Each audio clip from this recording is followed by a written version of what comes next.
Le ciel et la terre passeront, mes paroles ne passeront pas, nous dit Jésus à la fin de l'extrait d'évangile de cette messe. Quand nous lisons ce verset, il nous vient à l'esprit 1 Jean 2, le verset 17. Le monde passe, lui et sa convoitise, mais celui qui fait la volonté de Dieu demeure à jamais. Qu'est-ce que cela signifie? Cela veut dire que les éléments créés dans le ciel et sur la terre, les êtres qui peuplent le ciel et la terre, les éléments du monde sont appelés à disparaître puisqu'ils sont ébranlés à l'approche de la venue du Fils de l'homme. C'est pourquoi Saint Jean, dans la première lecture, ajoute « La terre et le ciel s'enfuient sans laisser de traces, nulle place pour eux. » En d'autres termes, selon un père de l'Église, ce ciel qui doit passer n'est ni le firmament, ni le ciel parsemé d'étoiles, mais l'atmosphère céleste, d'où les oiseaux prennent le nom d'oiseaux du ciel. Mais si la terre doit aussi passer, pourquoi est-il écrit dans l'Ecclésiaste « Une génération s'en va, une génération s'en vient, et la terre demeure éternellement ».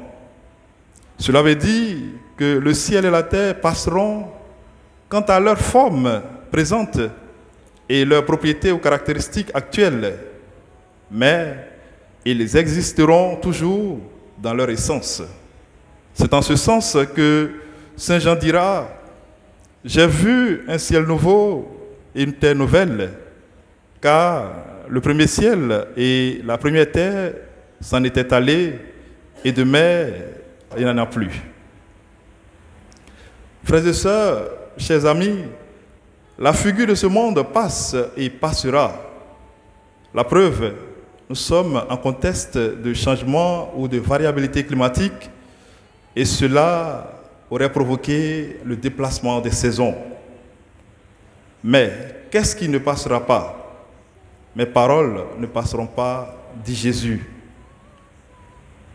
En d'autres termes, moi, le Verbe fait chair, parole de Dieu, je suis avec vous tous les jours jusqu'à la fin du monde. Et si vous demeurez en moi et que mes paroles demeurent en vous, demandez tout ce que vous voulez et cela se réalisera pour vous. Et c'est la vérité.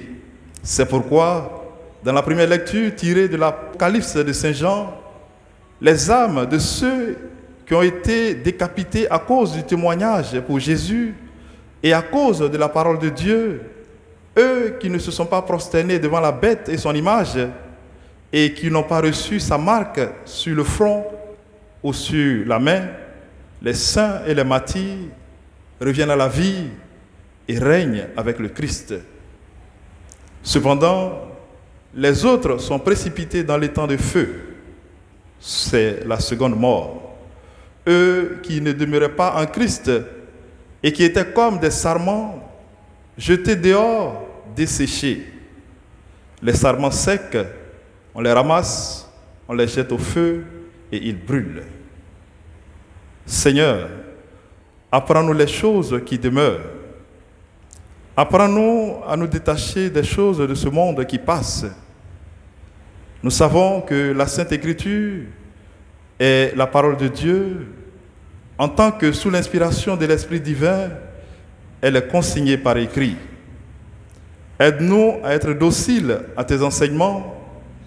Fais grandir en nous le désir de te chercher, de te connaître, de t'aimer et de te trouver en toutes choses.